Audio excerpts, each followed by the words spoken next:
Hello everyone, फटाफट से मुझे बताइए कि आप में से कौन कौन है जिसे इंटरनेशनल जो न्यूक्लियर ट्रीटीज हैं वो याद करने में बहुत दिक्कत होती है। बिकॉज अप्रोक्सीमेटली 25 या 25 से ज़्यादा ट्रीटीज हैं, जैसे कि सॉल्ट ट्रीटी हो गया, आपका limited test ban treaty, partial test ban treaty हो गया, आपका नॉन प्रोलिफरेशन ट्रीटी हो गया, सीटीबीटी हो गया, एपीएम हो गया, आउटर स्पेस ट्रीटी, ऐसे बहुत सारी ट्रीटीज है।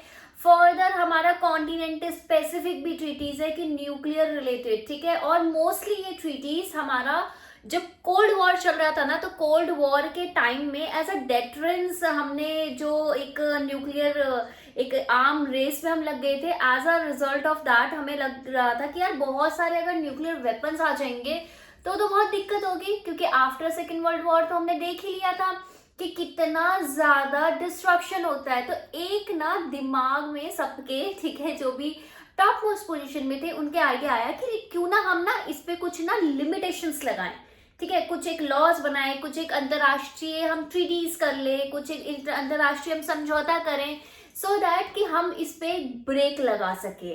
बट उन्होंने तो ब्रेक लगाया, बट आपके यूजीसी नेट का सिलेबस बहुत ज्यादा बढ़ गया, क्योंकि 25 से ज्यादा ट्रीटी है और हर साल एक क्वेश्चन तो आता ही आता है।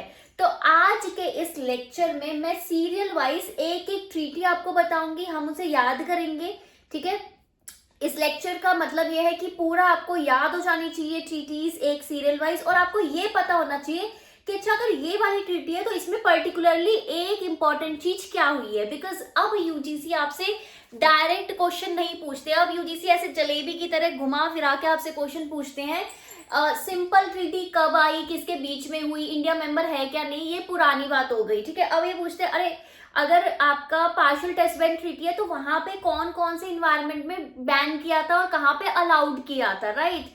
इस तरीके से चीजें आपसे पूछी जाती है और आप फंस जाते हो, बट अब नहीं फंसोगे। बट पहले मैं ये लेक्चर स्टार्ट करूं, welcome to my channel discover study. I am your UGC NET and political science mentor Preeti Bora. कोई भी दुख दर्द पीड़ा हो related to research, UGC NET, JRF assistant professor, ठीक है, कोई, ठीक है, और इवन पीएचडी एडमिशन, तो आप कमेंट सेक्शन का यूज कर सकते हैं। साथ ही साथ अगर आपको कंप्लीट कोर्स के बारे में जानकारी चाहिए या फिर कुछ भी आपको है कि आप न्यू हो, आपको प्रिपरेशन कैसे करूं, ऐसे कोई भी डाउट आ रहे हैं, डिमोटिवेटेड हो, तो आप कमेंट सेक्शन के साथ साथ टेलीग्राम चैनल के थ्रू भी हमारे से कनेक्ट कर सकते हैं @द डिस्कवर स्टडी। उसके साथ एक एसोसिएटेड ग्रुप है जहां पे आप अपनी क्वेरीज भेज सकते हैं। आप टेलीग्राम में मुझे पर्सनली भी मैसेज कर सकते हैं। और इसके साथ साथ हमारी है एक जबरदस्त ऐप डिस्कवर स्टडी की, जिसमें मेरा जो मोस्ट पॉपुलर कोर्स दो हैं, एक तो कंप्लीट कोर्स और दूसरा है all unit notes. All unit notes अब 150 से ज्यादा बच्चों ने ले लिया है, तो एकदम मास सक्सेस है वो बहुत ही ज्यादा, उसमें कॉम्प्रिहेंसिव वे में इंग्लिश हो मीडियम हो या हिंदी मीडियम हो सारे नोट्स अवेलेबल है, तो वो तो जरूर ले लीजिए। तो चलिए स्टार्ट करते हैं। और हाँ, स्टार्ट करने के साथ साथ वीडियो लाइक भी कर लेना, शेयर भी करना अपने दोस्तों के साथ, और कमेंट में ना पार्टिसिपेट भी करते रहना। तो देखिए, कोल्ड वॉर चल रहा था, एक अंदर से ना सबके मन में घबराहट थी कि कहीं ये कोल्ड वॉर हॉट वॉर ना हो जाए, एक्चुअल लड़ाई ना हो जाए।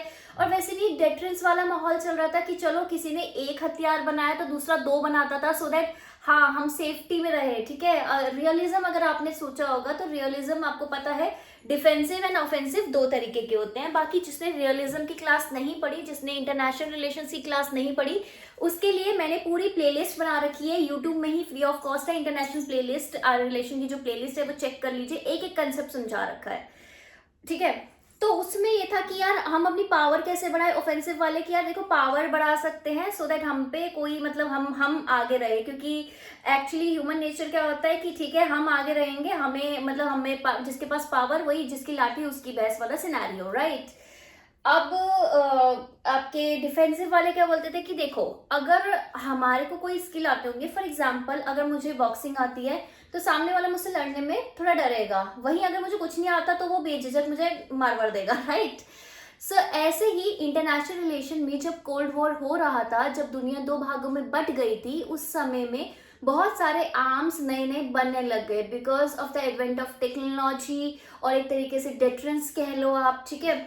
अब गेम थ्योरी भी यहाँ पे आपका वर्क करेगी। तो ऐसे में ना एक रियलाइजेशन आई कि यार ये बहुत ज्यादा हो जाएंगे तो हमारे लिए ही ये नुकसान है, तो इसे रोके कैसे? तो रोकने के लिए एक सीरीज ऑफ ट्रीटी आती हैं। तो पहली इसमें ट्रीटी है एंटार्क्टिक ट्रीटी, ठीक है। सबसे पहला इनको जो डर था वो यही था कि अगर एंटार्क्टिक ओशियन, ये जो आपका है एंटार्क्टिका, अगर इस साइड में अगर हम ऐसा कर देंगे, अंटार्कटिका की साइड अगर ऐसा हो जाएगा कि बहुत ज्यादा वेपनाइजेशन हो जाएगा, तो ऐसे तो यार वो पूरा एक बहुत ही इंपॉर्टेंट मेरीन जोन बोलो, बायोलॉजिकल जोन है, उसकी वजह से हमारा क्लाइमेट में भी फर्क पड़ेगा और भी बहुत सारी चीजों पे फर्क पड़ेगा। तो उन्होंने अंटार्कटिक ट्रीटी लेके आते हैं 1959 में, और इस ट्रीटी के तहत इन्होंने बनाया अंटार्कटिका को डीमिलिटराइज्ड जोन, ठीक है, कि यहाँ पे कोई मिलिटराइजेशन नहीं होगा। अगर आपको यहाँ पे आना है तो for the perspective of research, ठीक है, रिसर्च के पर्पस के लिए आप आ सकते हैं, और मिलिट्री एक्टिविटीज और न्यूक्लियर एक्सप्लोजन स्ट्रिक्टली मना है, राइट। इस तरीके से इस चीज की स्टार्टिंग होती है। किससे स्टार्टिंग होती है? कि आपका जो बायोलॉजिकल इंपॉर्टेंट आपके ज्योग्राफी है उनको प्रोटेक्ट करने से। अब उनको लगता है कि ठीक है, यहाँ पे तो ये प्रोटेक्ट कर रहे हैं, बट और भी हमें और भी मैकेनिज्म्स चाहिए। सो उसमें आता है आपका सबसे पहले पार्शियल, जिसको आप लिमिटेड भी बोलते हो। Y limited? पार्शियल यानी कि आधा, आंशिक, ठीक है, हिंदी में बोलते हैं लिमिटेड सीमित टेस्ट बैन ट्रीटी। अब इसका मतलब क्या है? टेस्ट बैन का मतलब क्या है? देखिए, जब भी कोई स्टेट न्यूक्लियर स्टेट बनती है ना, तो वो एकदम से नहीं बन जाती, ठीक है, उसे एक सीरीज ऑफ टेस्ट करने पड़ते हैं हर एक टाइप के इन्वायरमेंट में, सो दैट हमें ये यकीन हो कि वो पर्टिकुलर स्टेट के पास कैपेबिलिटीज है, सर्टेन अलग अलग इन्वायरमेंट्स में आपकी न्यूक्लियर कैपेबिलिटीज, क्षमता है उसके पास, तभी हम बोलेंगे कि हाँ वो एक पर्टिकुलर स्टेट न्यूक्लियर स्टेट है, ठीक है। इतनी चीज समझ में आई? तो जो पार्शियल टेस्ट बैन ट्रीटी थी, उन्होंने सीमित कुछ कुछ इन्वायरमेंट में ना न्यूक्लियर जो टेस्ट करते हैं, बिकॉज जब तक आप टेस्ट नहीं करोगे तब तक आप न्यूक्लियर स्टेट बन नहीं सकते, तो इन्होंने क्या किया? टेस्ट को ही बैन कर दिया। कहाँ पे टेस्ट बैन किया है? टेस्ट बैन किया है आपका एटमॉस्फेयर में। ये PYQ है। एटमॉस्फेयर में आप टेस्ट नहीं कर सकते, आउटर स्पेस में आप टेस्ट नहीं कर सकते, उसके लिए बाद में आउटर स्पेस ट्रीटी भी आई है, और आप अंडर वाटर टेस्टिंग नहीं कर सकते। तो आप क्या कर सकते हो? कौन सी टेस्टिंग? इस वाले जो आपका था पार्शियल टेस्ट बैन ट्रीटी 1963 में जो आई थी, उधर अलाउड थी। तो यहाँ पे अलाउड थी हमारे पास सिर्फ और सिर्फ अंडरग्राउंड टेस्टिंग, ठीक है, या फिर अब लैब टेस्टिंग बोल लो, या इस तरीके से सिर्फ ये अलाउड थी, ठीक है। तो आप भी साथ साथ नोट्स बनाते रहिए। मैंने भी अपने सामने नोट्स अपने रख रखे कि हाँ मुझे पहले ये बताना है, ये बताना है, पॉइंटर्स के रूप में। वो इतनी गंदी राइटिंग में है कि मैं आपको शेयर भी नहीं कर सकती, ठीक है। नेक्स्ट आता है आउटर स्पेस ट्रीटी, जो कि आई 1967 में। अब इन्होंने क्या बोला कि जो आउटर स्पेस है, ठीक है, आउटर स्पेस, यानी कि इनको ये डर रहा था कि यार ये तो क्या कर लेंगे, ये तो वेपन ऑफ मास डिस्ट्रक्शन जो ये बनाने को आ रहे हैं, ये तो भाई nuclear weapon of mass structure, celestial body outer space में भेज देंगे। अब ये दिक्कत है हमें, तो उन्होंने बोला कि चलो वहां पे भी नहीं कर सकते। तो स्टार्टिंग कैसे हुई कि अंटार्कटिका में नहीं कर सकते, ठीक है, 59। देन 63 में तुम एटमॉस्फेयर में नहीं कर सकते, आउटर स्पेस में नहीं कर सकते, अंडर वाटर नहीं कर सकते। देन फिर इन्होंने एक्सप्लिसिटली बोला कि भाई इनको ना चीख चीख के बोलना पड़ेगा हमको, ठीक है, 67 में, कि आउटर स्पेस में नहीं कर सकते। आई होप मैं ऐसे बार बार रिपीट कर रही हूँ विथ ईयर, तो आपको समझ में आ रहा है कि कौन से ईयर में आई थी, ठीक है। आउटर स्पेस में नहीं कर सकते, 67 में ये बोला। अब 67 में एक और नई डेवलपमेंट हुई। अब अलग अलग जो कॉन्टिनेंट्स हैं उनको लगा कि यार देखो, हम क्या करते हैं ना, बाकी दुनिया का छोड़ो, हम ना अपना अपना कॉन्टिनेंट तो प्रोटेक्ट करें, ठीक है। सो ट्रीटी ऑफ टेटेलोको आपका बेसिकली लैटिन अमेरिका की न्यूक्लियर वेपन फ्री जोन है, ठीक है। ऐसे अलग अलग आपका कॉन्टिनेंट का न्यूक्लियर वेपन फ्री जोन है। तो ट्रीटी ऑफ टेलेटेको जो है आपकी, ठीक है, इसकी स्पेलिंग भी मैं आपको बताती हूँ, TLATELOLCO, ठीक है। सो ये लैटिन अमेरिका, ठीक है, आपका जो एरिया है उसमें आपको बोल दिया कि अच्छा मुझे बताओ Latin America south America same है क्या, ठीक है। लेट्स सी आपकी क्या नॉलेज है। वहां को, उस एरिया को हम क्या करेंगे, न्यूक्लियर फ्री जोन बनाएंगे, यानी कि वहां पे न्यूक्लियर वेपन नहीं होंगे। दैट मीन्स ना तो टेस्टिंग होगी, ना उसका मटेरियल इधर उधर, और ना ही कोई न्यूक्लियर स्टेट का कंसेप्ट, राइट। ये सब इन्होंने बोला कि इसको वेपन फ्री बनाएंगे, यानी कि ना तो हम मैन्युफैक्चर करेंगे, ना हम कहीं से लेके वहां पे लगाएंगे, ना हमारे पास पोजेशन होगा, यानी कि ना हम ओन करेंगे इस पर्टिकुलर रीजन में न्यूक्लियर वेपन्स, ठीक है। 67 में ही हुआ। आउटर स्पेस के साथ इनको भी दिमाग आ गया। देन अगले साल आपका 68 में क्या होता है, most famous nuclear non proliferation treaty, जिसके 3 पार्ट होते हैं। पहला होता है कि नॉन प्रोलिफरेशन, कि भाई देखो ये जो न्यूक्लियर हर कोई स्टेट बने जा रहा है, जैसे कि 68 में आई है ट्रीटी, 62 में हमारा इंडो चाइना, इंडिया और चाइना का वॉर हुआ था, देन 64 में चाइना ने अपना न्यूक्लियर प्रोग्राम स्टार्ट कर दिया था। तो अब ऐसा लगा कि यार देखो अब बहुत सारी कंट्रीज अभी तक आपकी न्यूक्लियर वेपन है, लेकिन इस समय तक सिर्फ 5 जो उस समय में न्यूक्लियर जो स्टेट थी, जो आपकी परमानेंट स्टेट थी यूनाइटेड नेशन सिक्योरिटी काउंसिल की, वही हुआ करती थी। जैसे आपका यूएसए, अभी तो रशिया है लेकिन उस समय USSR, UK, France and China, ठीक है। तो इन्होंने बोला कि ठीक है हमारे पास तो है, हम न्यूक्लियर स्टेट है, बट अब हम ना इधर उधर प्रोलिफरेट करने की, यानी कि फैलाएंगे नहीं न्यूक्लियर उसको, क्योंकि फिर क्या है, डेंजर है। अब हमने क्या बोला, यार ये क्या बात होती है, अब तुमने बना लिया हमसे पहले और फिर ट्रीटी लगा रहे हो ताकि हम ना बना पाए। अभी तो हमारा वॉर हुआ है, ठीक है, तुम्हारे साथ, फिर हमारा 65 में भी वॉर हुआ है, तो हमने भी बोला कि डिस्क्रिमिनेटरी है। लेकिन apart from that, nuclear non proliferation treaty के 3 पार्ट्स थे। पहला नॉन प्रोलिफरेशन, दूसरा आपका डिसआर्मामेंट, जिसके पास है उससे भी ले लो भाई, ठीक है, डिसआर्मामेंट कर दो, और तीसरा पीस कीपिंग, ठीक है, कि पीसफुल यूज होगा आपका किसका, न्यूक्लियर आपका एनर्जी का, ठीक है। ये जो न्यूक्लियर एनर्जी आपके पास है उसको हम शांति के पर्पस के लिए यूज करेंगे। ना जाने शांति के पर्पस के लिए आप सोचोगे कैसे यूज होगी, तो देखिए हमारे पास जो एनर्जी का सोर्स होता है वो एक न्यूक्लियर एनर्जी से भी आ सकता है, और उसे बोलते हैं हम पीसफुल या फिर civilian use of nuclear weapon, right. इतना आपको पता होगा। और हमें जो एक्सेप्शन मिल रखा है, हमें वो सिविल वाले के लिए ही मिल रखा है। कौन सा एक्सेप्शन, अभी हम क्रोनोलॉजी में समझते हैं। उसके बाद क्या हुआ, अब हमने बोला कि यार ठीक है, हमने अंटार्कटिका को सेव कर लिया, हमने लिमिटेड उसके, हमने एटमॉस्फेयर, अंडर वाटर, ये सब, आउटर स्पेस, फिर आउटर स्पेस, कॉन्टिनेंट, एनपीटी, इस तरीके से हमने फैलाना भी सेव कर लिया। अब क्या करें, what is the next step. अच्छा, एनपीटी फोर्स में क्या 1970 को आई थी, ये मुझे हाँ या ना बताइए, ठीक है। ऑब्वियसली हम मेंबर नहीं है, लेकिन हमारे साथ साथ और कौन कौन से मेंबर नहीं है ये भी आपको पता होना चाहिए, क्योंकि यूजीसी ने पूछा है, ठीक है। अगर पूछा है तो आप मुझे कमेंट में लिख के बताएंगे। तो अब हम इन्होंने बोला कि देखो एक काम करते हैं ना, सीबेड को इंश्योर करते हैं कि देखो जैसे बोलते हैं ना कि आउटर स्पेस ऐसा इतना घना है कि किसी को नहीं पता, वैसे ही पानी, डीप वाटर इतना घना है कि किसी को नहीं पता। तो जो सी है, समुद्र है, उसकी जो सतह है, तल है, उसको भी हम इंश्योर करते हैं। तो सीबेड आर्म्स कंट्रोल ट्रीटी आती है 1971 में। ये सेम ईयर है जब हमारा इंडिया बांग्लादेश लिबरेशन वॉर हो रहा था, राइट।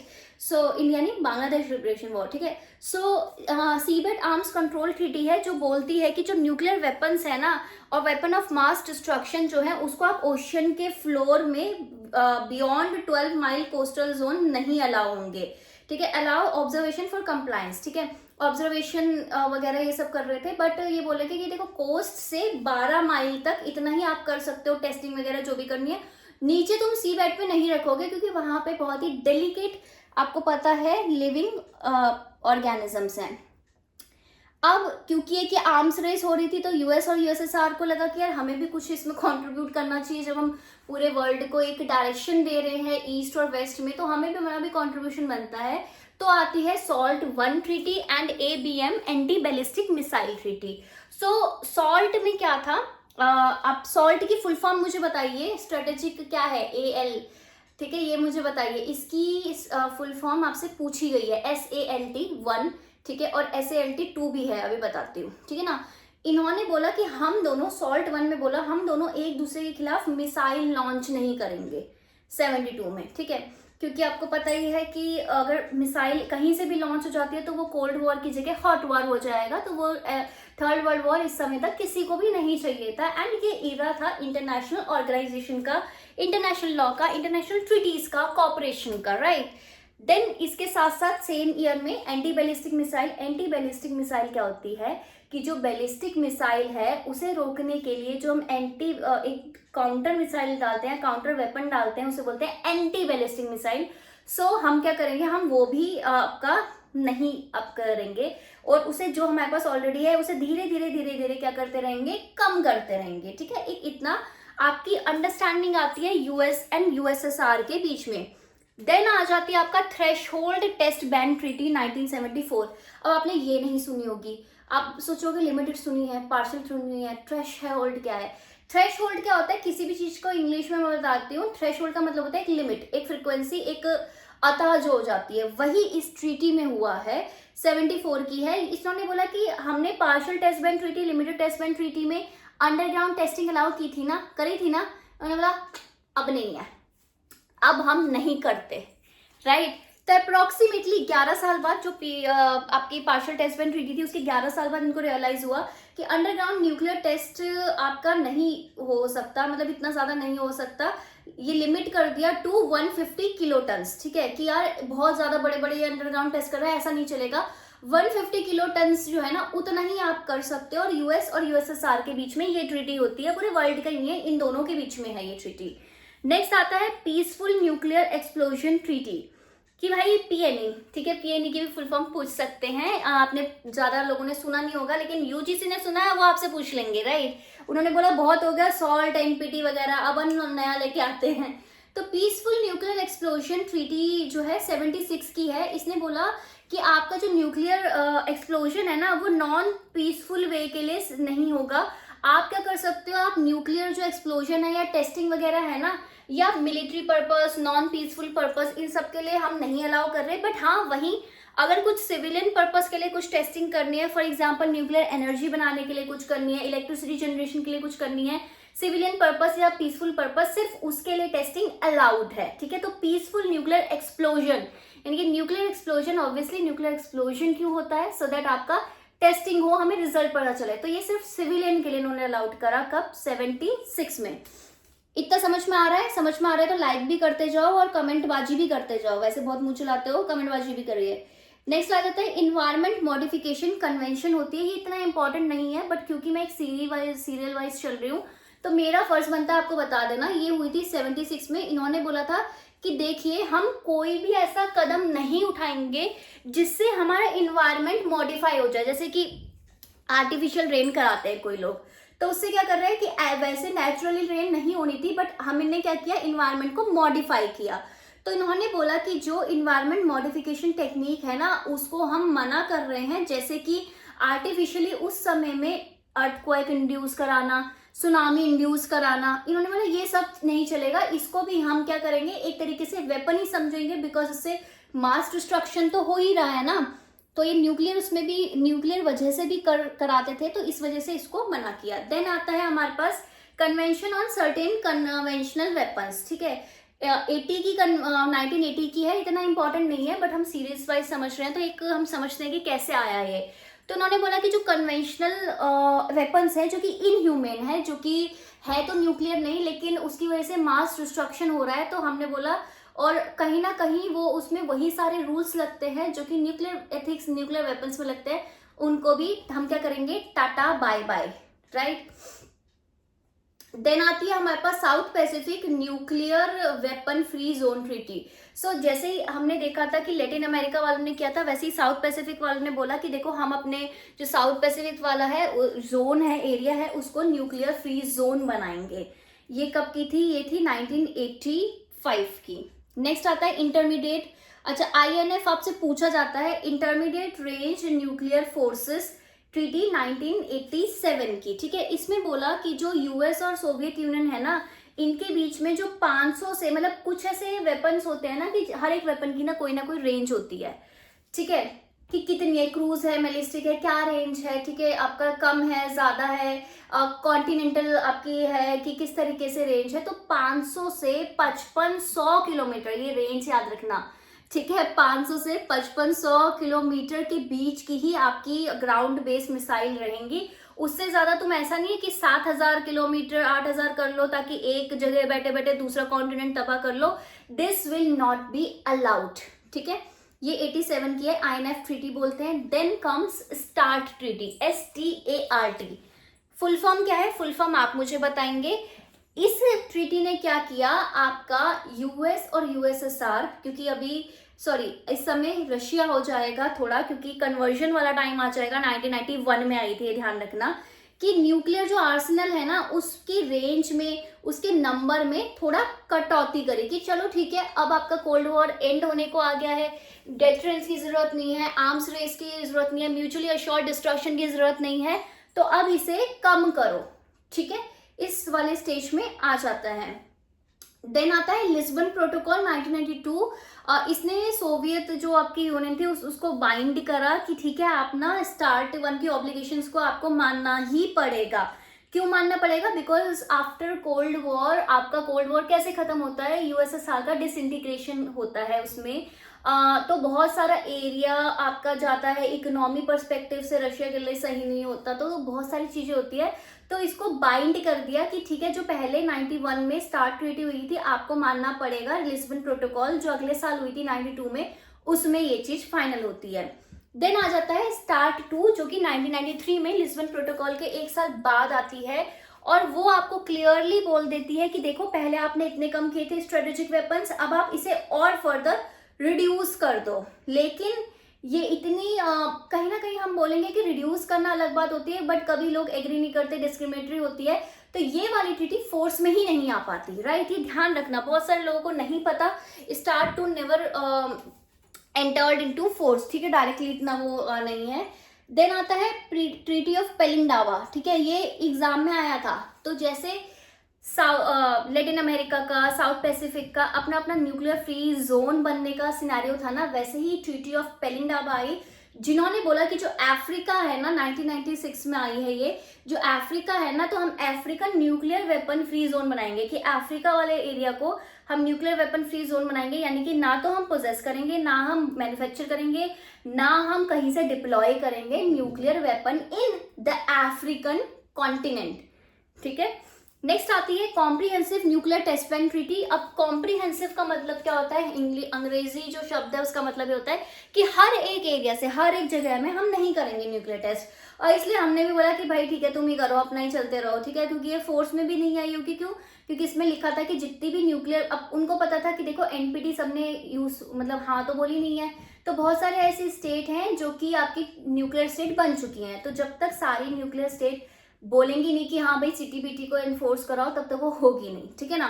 इन्होंने बोला कि हम हर तरीके के न्यूक्लियर एक्सप्लोजन को हर तरीके के इन्वायरमेंट में बैन करते हैं, यानी कि अब कोई न्यूक्लियर स्टेट आगे बनेगा ही नहीं, ठीक है। तो इस वजह से नेक्स्ट आ जाता है आपका agreement on the prevention of nuclear war, ठीक है, कि हम आपके यूएस और यूएसएसआर ने एग्रीमेंट किया कि देखो हम आगे स्टेप लेते हैं कि आगे कभी हम न्यूक्लियर वॉर वगैरह नहीं हो, तो उसके लिए एक छोटा सा एग्रीमेंट होता है। देन होता है treaty on physical protection of nuclear material 1980।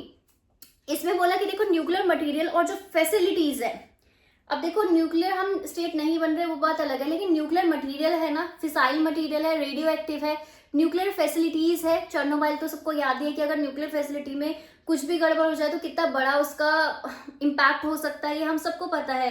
तो उन्होंने बोला कि इसको ना प्रोटेक्ट करने की जरूरत पड़ेगी, और ये वाली पर्टिकुलर ट्रीटी जो 1980 में आई थी, ये 2005 में बाद में अपडेट भी होती है।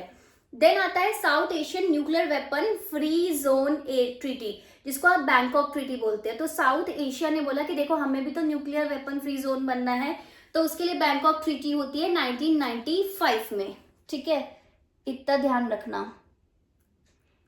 देन आता है हमारे पास जो अभी लेटेस्ट ट्रीटी है, वो कौन सी है? वो है treaty on the prohibition of nuclear weapon, ठीक है, जो कि 2017 में भी हुई थी।